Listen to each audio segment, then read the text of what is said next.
Quand je suis entré au Rire Médecin, j'étais également comédien avec la Ligue d'improvisation de Nantes. On intervenait dans pas mal de domaines et notamment à la faculté de Nantes, sous la houlette de Angélique Bonneau, qui était professeure en psychologie et qui formait les troisième années de médecine à l'annonce de cancer.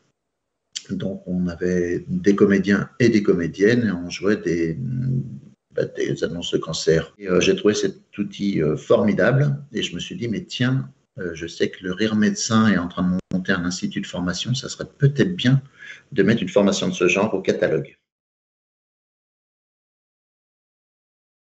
Avec Marc Avelot, le directeur adjoint de Caroline Simons, Farida Amandia, qui était logisticienne à l'Institut de formation, on a essayé de vraiment mettre en place une formation type avec un contenu pédagogique, des outils. Une fois qu'on a fait tout ce projet, on est allé le présenter à la faculté de Tours et à la Timone aussi, à la faculté de Marseille.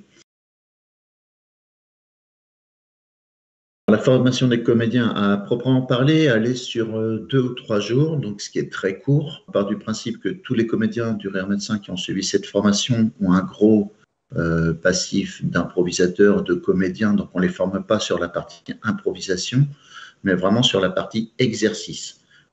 Exercice d'entretien simulé, donc adapter le niveau de jeu à la situation, être le plus crédible possible, et puis s'approprier tous les mécanismes de défense qu'on a dégagés du livre de Robert Buckman, S'asseoir pour parler, qui liste tout un tas de mécanismes de défense.